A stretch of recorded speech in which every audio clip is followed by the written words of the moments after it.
ค่ะขอสวัสดีทุกคนนะคะที่มาในวันนี้ค่ะค่ะในวันนี้นะคะที่จัดงานวันนี้ขึ้นค่ะอย่างแรกสิ่งเดียวเลยค่ะก็คืออยากจะขอบคุณพระเจ้านะคะที่เสริมให้สติปัญญาให้การทรงนำหนูจนจบมาจนถึงตอนนี้ค่ะนี่มีที่มากว่าเบญยี่วุฒิชญาวุฒิแต่สามโมงไงใช่ดิชญาวุฒิสาลีโคสนี่วุฒิตัวก็เป็นลอยกว่าสุดเดียมาพูดดูตั้งแต่เรียนมาจนถึงปัจจุบันนะคะรู้สึกว่าในชีวิตนะคะมีแต่สิ่งทุกอย่างค่อนข้างที่จะราบรื่นอันนี้มีในส่วนมากว่าเบญนี่มากว่าสัญญาวุฒิสาลีรู้จักสนี่ซาลูลูฮาคูลังอาดูเป็นเพราะสิ่งที่พระเจ้าประทานให้ค่ะแล้วก็เป็นเพราะว่าทุกคนในโบสถ์นะคะสมาชิกหลายๆคนช่วยกันอธิษฐานให้ค่ะที่มันยาวสาลีกลามาที่มาแต่เชื่อว่าคุณจะสู้อาจจะสู้ว่าคุณจะมากกว่าเบงาก็อยากจะขอบคุณทุกคนค่ะก่อนอื่นก็ขอบคุณพ่อกับแม่ก่อนค่ะอาจจะสู้แต่งามิสามูอาบามาแต่งามิสามูค่ะแล้วก็ขอบคุณสมาชิกทุกคนค่ะขอบคุณเพื่อนๆด้วย是啊或者是陪出在这个家是ว่าคุณสวัสดิ์สุดแต่สามูค่ะแล้วก็ขอบคุณมากๆที่วันนี้ให้เวลามาในการหนุนใจกับน้องๆค่ะก็สามูนี่มีแต่ว่าเสียว่าเกินน้ำไม่จีคุณสมนี่ค่ะสิ่งที่อยากจะบอกกับน้องๆนะคะอาจจะใช้ไปจนถึงแบบไม่ใช่แค่เด็กๆอะค่ะสำหรับเราแล้วก็สำหรับคนที่มีอายุมากกว่าหรือน้อยกว่านะคะยี่สิบยี่สิบว่าอีกคนว่ามาอีกคนว่ามาจากเวลาจากเมื่อแต่แบบนี้ใช่ไหมเนี่ยที่จะบอกก็คือว่าการเรียนการศึกษาค่ะทุกสิ่งทุกอย่างการเรียนรู้ไม่มีที่สิ้นสุดค่ะถูกส่วนมาซึ่งนี้ความเมียมันเนี่ยรู้ยังมาดูไม่ว่าเราจะอายุเท่าไหร่ค่ะเราทุกคนสามารถที่จะเรียนรู้ในสิ่งที่เราอยากจะรู้ได้ค่ะอามีคนจงอามีอิสอามีจงอามีจะสุนิชมามีจิชมาเดียวจะสุบาลาโลสุดาโลแต่สิ่งหนึ่งที่สำคัญมากๆคือเราต้องยอมรับก่อนว่าเราไม่รู้แล้วกล้าที่จะบอกว่าเราไม่รู้คือยุจมาจะกูเดียจะมาซื้อที่จานาตาโลเมื่อที่เราไม่รู้แล้วเนี่ยค่ะมันถึงจะเป็นจุดเริ่มต้นของการที่จะเกิดการเรียนรู้เกิดขึ้นจะมาซื้อที่จะมาพูดว่าจะแต่ซื้อเนี่ยแต่ความมีนามาวุฒิมาติดขึ้นมาไงลูกไม่จำเป็นว่าสมมุติว่าขอโทษค่ะแต่ละคนนะคะจะมีความถนัดความเก่งที่ไม่เหมือนกันจะดามาเลสมาช่วยแล้วกูถ้าสมมุติว่าเราเก่งแล้วอย่างเงี้ยสิ่งหนึ่งที่เราต้องมีก็คือการช่วยเหลือเพื่อ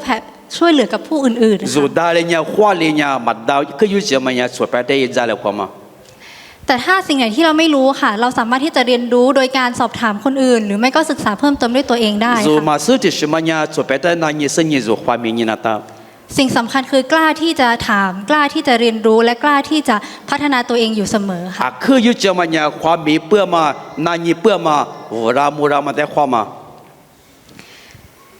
จริงๆแล้วอายุอะค่ะไม่ได้เป็นการบ่งบอกถึงหมายถึงว่าจริงๆเราถึงแม้ว่าเราอายุเท่าไหร่ก็ตามเราสามารถที่จะเรียนรู้และพัฒนาตัวเองได้เสมอค่ะอีกความเนี่ยคนจงอามีจุเนี่ยสิ่งนี้ที่ชอบรามูราดาลุความมีดาลุค่ะยกตัวอย่างเช่นจะมีตัวอย่างอย่างนึงค่ะปกติแล้วอะค่ะจริงๆไม่ว่าเราจะอายุเยอะหรือว่าอายุน้อยค่ะอันนี้จะเล่าประสบการณ์ของตัวเองให้ฟังนะคะอีกความเนี่ยจงอามียี่คนเดียวกับเบียร์ที่จะสื่อสารมุสานิชาหนูเป็นหนึ่งคนค่ะที่เล่นดนตรีไม่เป็นค่ะเนี่ยเทเลมิวสิกที่ชื่อกันยามาโคชติซุงาแล้วทุกวันอาทิตย์นะคะหนูจะไปเรียนการเรียนดนตรีค่ะทีนี้กูเรียนงานมีทีนี้เลยเทเลมิวสิกเนี่ยไม่ได้สุยังอ่ะค่ะก็คือตอนนี้ก็จะเล่นคีย์บอร์ดกับเปียโนอยู่นะคะมุสัญญาคีย์บอร์ดแต่เปียโนที่กันยัดยังอ่ะแต่ว่าที่จะบอกก็คือแต่ละคนนะคะมีความสามารถที่แตกต่างกันแบบนี้ใช่ไหมยาจูเลสจูยิ่งกว่ามาว่าเลยกูเราไม่รู้ค่ะเราก็สามารถที่จะพัฒนาตัวเองแล้วก็เรียนรู้ในสิ่งที่เราไม่รู้ให้เกิดการเรียนรู้มากยิ่งขึ้นค่ะจูมาซื้อมาแต่ความเมษเนี่ยจูจะกว่าที่เรียกว่ารามูราดาลุความเลดาลุซื้อลาดาลุสิ่งที่จะบอกก็คือที่จะเล่าของตัวเองก็คือตอนที่ไปเรียนนะคะเรียนกับอีถูสวดแท้ตอนที่ไปเรียนดนตรีนะคะเรียนกับน้องที่อยู่ป .4 ค่ะ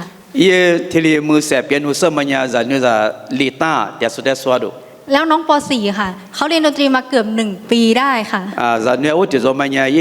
มีสิสุดามัญญาที่คนจวดซึ่งหนูเนี่ยเพิ่งเรียนได้ประมาณสัก2 สัปดาห์ค่ะเนี่ยนี่น่าสุดเชียแท้แล้วตอนที่เรียนนะคะก็จะมีคุณครูใช่ไหมคะแต่ว่าคุณครู1 คนนะคะเขาวนสอนหลายเครื่องดนตรีค่ะยี่สวดแต่บุกว่าจะมาดูว่าเทเลมือเสร็จได้มาสุค่ะ แล้วก็พอเขาวนหลายเครื่องดนตรีใช่ไหมคะก็จะต้องใช้เวลาในแต่ละเครื่องดนตรีกว่าจะมาถึงเราเครื่องดนตรีที่เราเล่นกับน้องเงี้ยค่ะก็จะใช้เวลาที่นาน 妈กูจะมากว่าอีจะได้อยู่มากว่าตัวที่ยัดอีกว่าชิลามันยังอีจะสุดที่กี่แบบ สิ่งที่หนูทำก็คือขอน้องที่อยู่ป .4 ค่ะสอนบางคอร์ดที่หนูยังเล่นไม่ได้ อีเยมันยังจะนึกจะลีตาสุดท้ายมันได้แบบนี้อีแต่อะไรเงี้ยมาหมดแต่มาวุฒิจารุ เพลงแต่ละบทเพลงค่ะจะมีจังหวะที่แตกต่างกัน มงกว่าที่จุดอีทำบินแบบมาว่าเลยกว่า หนูไม่รู้ค่ะหนูก็ถาม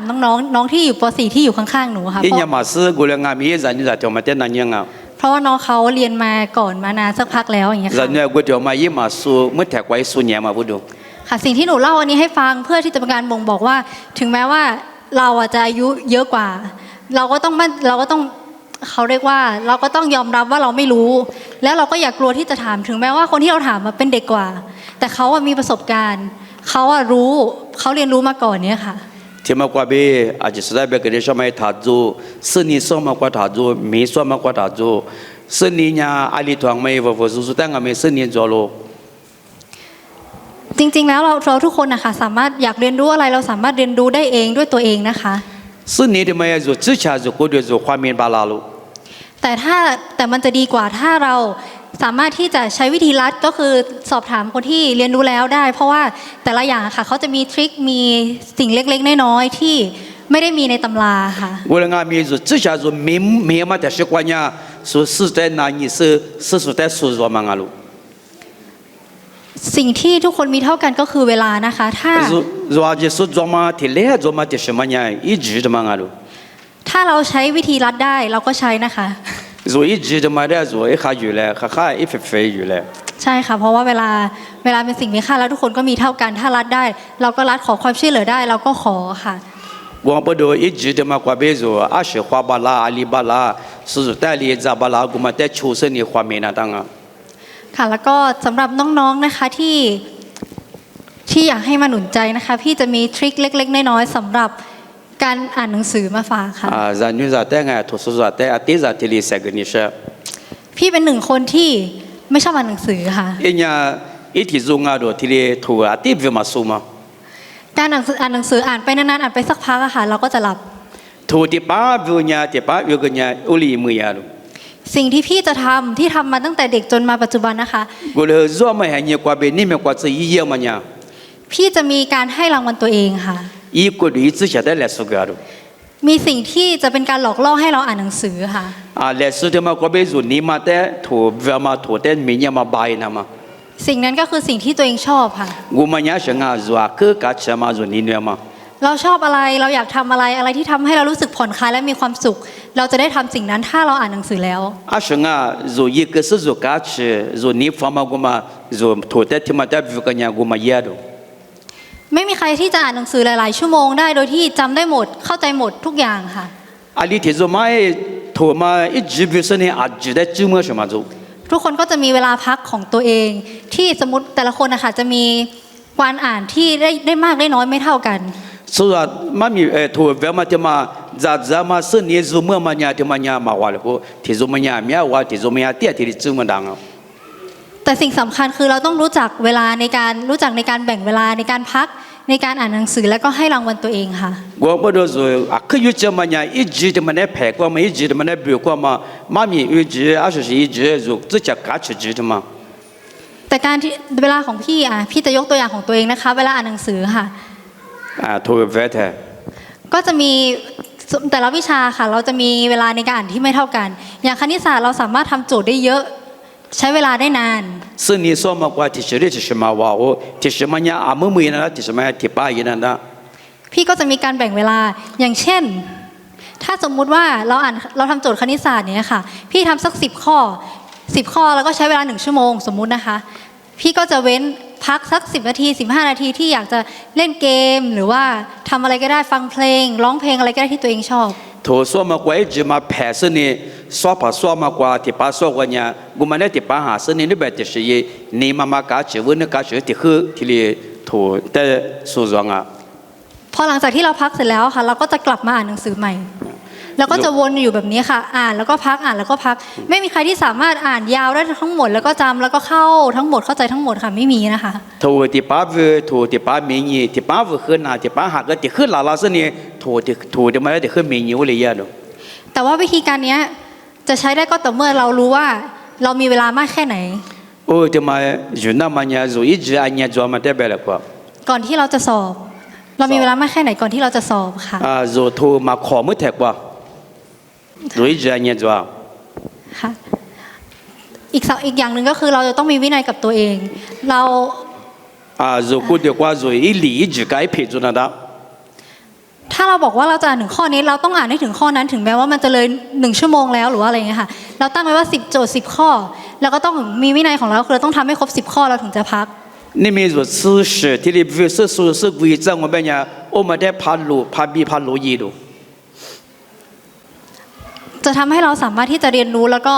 ทำโจทย์แล้วก็มีเขาเรียกว่านะคะมีกำลังใจแล้วก็สามารถที่จะจดจำได้มากขึ้นเพราะเราได้มีการแบ่งเวลาไปพักไปผ่อนคลาย จะไม่ต้องตึงเครียดอยู่กับโจทย์หรือว่าอยู่กับหนังสือที่เราต้องนั่งอ่านตลอดค่ะ 如果ที่你要么怪别人在书都是在字母都的嘛课做如果我那哪里我觉得哪里ที่ก็มา可以 สิ่งสำคัญอีกอย่างหนึ่งที่จะฝากถึงผู้ปกครองพ่อแม่ของเด็กๆนะคะ อาบามาอยู่สู้แต่是个女生嘛 เวลาที่สมมติว่าเวลาที่เห็นเด็กทำในสิ่งที่ตัวเองชอบอย่างเช่นเด็กเล่นเกมอะไรอย่างเงี้ยค่ะ 然后在一女生嘛在夜谈 อันนี้หนูจะยกตัวอย่างแม่หนูเอง 夜嘛แต่เป็น女生ลงอ่ะ ตอนที่กลับมาจากที่ทำงานเนี่ยค่ะกลับมาจากที่โรงเรียนตอนที่เรียนนะคะสิ่งแรกที่หนูจะทำก็คือนั่งเล่นเกม อีตัวสุยก็อีลาไทยอีวุฒิเสียอีเยมันยังอีเกมกันยังมังอ่ะดู เพราะว่าเป็นสิ่งที่หนูมีความสุขแล้วก็รู้สึกว่ามันได้ผ่อนคลายของหนู หลังจากที่มาจากโรงเรียนเนี่ยค่ะมีเรื่องให้คิดต้องคิดเรื่องงานหนูไม่ต้องอ่านหนังสือช่วงสอบหรือช่วงอะไรค่ะเราจะมีคิดทั้งวันแล้วมันเหนื่อยมากค่ะ อาจจะบอกว่าไม่อีลาลาซีเกมกันยังมาได้ไหมอีเบลวันยังซาดูกาชิดูเปียดูงานดูอาจจะบอกว่าที่นี่ก็เลยถูกซ้อมมาถูกซ้อมก็ไม่ลาลามาพูดดู สิ่งที่แม่หนูทำตอนแรกก็คือบ่นหนูมาก อีวุ บ่นห ฒิ นู เสี ตลอด ยมันยังคนเนื้องานดูงา บ่นหนูทุกวันทุกครั้งที่เห็นหนูแบบเล่นเกม อันไทยเกมกันยังมาลาสนี่คนเนื้อดูงา แต่พอหลังๆมาเนี่ยหนูก็ฟังแม่หนูพูดอย่างนี้นะคะบ่อยๆทุกวันจนมีครั้งหนึ่งแบบฟังบ่อยๆแล้วไงค่ะหนูก็ ยัง บอก มาถึงนี่เรียบแบบมาพูดดูถึงนี่จอดแท้ หนูก็เลือกที่จะคุยกับแม่ค่ะคุยกับผู้ปกครองเรา อามาได้ตื่นเถอะมาเยี่ยงาดู แล้วก็บอกแม่ว่า วันเนี้ยหนูเหนื่อยแล้วนะ วันนี้หนูไปเจออะไรมาบ้าง แล้วก็ อันนี้คือวิธีการพักผ่อนคลายของหนู ซึ่งวันเนี้ยหนูไม่ได้จับมือถือเลยไม่ได้เล่นเกมเลย นี่ไม่ถึงยังอ่ะคือว่าข้างาดูกว่าพูดนี่ไม่ถึงยี่ที่จะมันยังว่าข้างหน้าจืนี่มาซาดูเปียจืงา แม่ต้องให้แบบหนึ่งว่าให้เวลาหนูได้แบบได้กลับมาได้ผ่อนคลายบ้างอะไรเงี้ยค่ะ ยามาได้แบบกันยี่แต่จะดีกันแล้วยี่กาชนามายี่เปียนามาที่ป้าจะดีกันแล้วที่เบ็ด ถ้าสมมติว่าเราไม่มีการผ่อนคลายแต่ละคนไม่มีการผ่อนคลายเราก็จะเครียดเพราะเราได้เรียนเพราะเราก็จะเครียดเพราะเราเจอหลาย ๆ อย่างมาที่มันมีทั้งสิ่งที่ดีแล้วก็ไม่ดีเลยค่ะ ส่วนที่นี่มาชามากาชมาที่มอยี่แต่ที่นี่รู้ส่วนนี้มาชามาส่วนข้ามาที่มาได้ส่วนกุลาก็บอกดูส่วนที่มาได้ส่วนกูเดียวกูมีสานามานี่มากาชนามาอีนั่นดา ก็เลยอยากจะให้แบบผู้ปกครองหลาย ๆ คนนะคะเข้าใจในส่วนของลูกของตัวเองด้วยอะไรเงี้ย กู ค่ะ บอกดูอาบามาอยู่สุดแต่แบบนี้ชมาเนี่ยส่วนจะเชื่อใจนี่แต่จัดจนาดา เราอาจจะคุยกับลูก ๆ ของเราว่าลูก ๆ ของเราว่าแต่ละวันเป็นยังไงบ้างแล้วเกิดอะไรขึ้นถ้าเห็นเขาได้ทำในสิ่งที่ตัวเองรักและผ่อนคลายก็ให้แบบหนึ่งให้ไม่เชิงให้สนับสนุนแต่ว่าก็ให้เขาได้มีเวลาส่วนตัวของเขาบ้างค่ะ จานนี่แต่เนี่ยอีจีก็สเนี่ยอีที่กันเนี่ยแต่ยี่อะไรกันเนี่ยมาตัวนี้สเนี่ยกุลามาที่เนี่ยมายาชีก็มาได้ตัวนี้สเนี่ยจานนี่แต่เนี่ยมีอีจีกันนะครับ แต่ถ้าสมมติว่ามากเกินไปสมมติว่าเล่นเกมนานเกินไปอะไรเงี้ยค่ะก็บอกลูกได้หมายถึงว่าผู้ปกครองก็บอกลูกได้ว่านี่มันนานไปแล้วนะอะไรเงี้ยค่ะเหมือนที่แม่ จาน ทำ นี่อีเกมกันเนี่ยมือชิลิแต่แบบดังอ่ะโดนกันเนี่ยมือซาลิวกันเนี่ยมือชิลิว ใช่ค่ะแต่ว่าก็คืออยากจะให้แบบผู้ปกครองเข้าใจเด็กบ้างว่าเราทุกคนก็ต้อง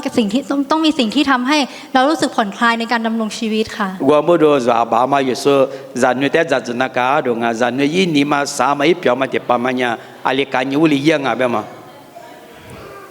ค่ะแล้วก็ถ้าสมมติว่าน้องๆหรือว่าใครอะไรอย่างเงี้ยค่ะมีคำถามมีอยากจะถามอะไรอย่างเงี้ยค่ะก็สามารถที่จะถามมาได้ค่ะ อามาชนะนี่คือดูดวงอ่ะอาบามายี่จันนี่จะบอกจะกุเลจะมเลจะเนี่ยว่าจีนั่นนี่คือดวงเนี่ยนั่นนี่แหละดูง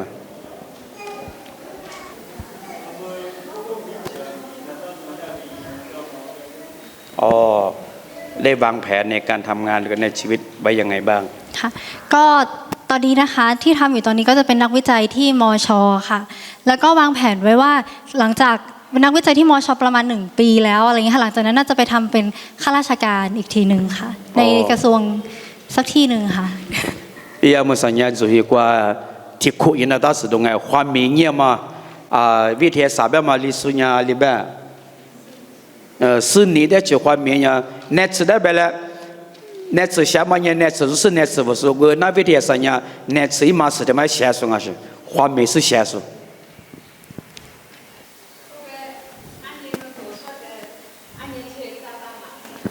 ช่วงเรียนได้พักผ่อนใช้ระยะเวลานานเท่าไหร่ได้รับการพักผ่อนหลับช่วงไหนตื่นช่วงไหน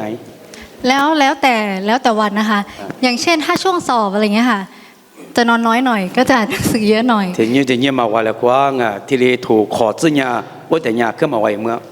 แล้วช่วงไหนที่มีการบ้านเยอะอะไรเงี้ยค่ะก็จะนอนดึกหน่อยว่าแต่ยาจุมาเลยถูกบุตรว่าเมียก็แล้วแต่ยาขึ้นมาไว้เมื่อแต่สิ่งสำคัญที่ถ้าสมมติสำหรับเด็กๆอะค่ะก็อยากจะแนะนำให้นอนค่อนข้างที่จะเร็วหน่อยค่ะจะนี่แต่เสกเนี่ยช่วงมันยานิสัยตามันยาขาลุตั้งแต่เด็กจนถึงม.6อะค่ะนอน3 ทุ่มทุกวันค่ะจะเนี่ยก็พี่ม.6ก็จะยาสักความกูจะใช้ตาดูยี่พ่อแม่บังคับนะคะบอกเลยจะมันยาบามาเลยยิ่งเจอมังอะดูแต่ว่ามันดีกับเด็กนะคะมันเกิดการเรียนรู้แล้วก็รู้สึกว่าตื่นมาอย่างเงี้ยค่ะรู้สึกสดใสแล้วก็สดชื่นพร้อมที่จะรับสิ่งต่างๆค่ะทีนี้มันยาจะเนี่ยบิว่าคือจะดูยิ่งจะช่วยวุ่นนึกบิว่าคือจะดูไม่มีคำถามแล้วใช่ไหมคะหนูไปต่อแล้วนะคะค่ะสุดท้ายแล้วค่ะก็อยากจะขอบคุณทุกๆคนที่มาในวันนี้นะคะเหมือนกันยาจะจะสุดท้ายชอบมาเป็นชาลุขอบคุณป้าที่ทำอาหารนะคะว่าเพียรชาสุดท้ายงานมีอาจจะสุดท้ายชอบขอบคุณทุกคนที่จัดดอกไม้จัดงานในวันนี้ค่ะเซเวโลเวบีชาสุดท้ายงานมีชอบแล้วก็ขอบคุณทุกๆคนที่มาในวันนี้นะคะจะว่าจะสุดลาสุดท้ายงานมีชอบขอพระเจ้าอวยพรทุกๆคนค่ะ我萨利亚就是带个我就个是个在需要么子ขอบคุณค่ะ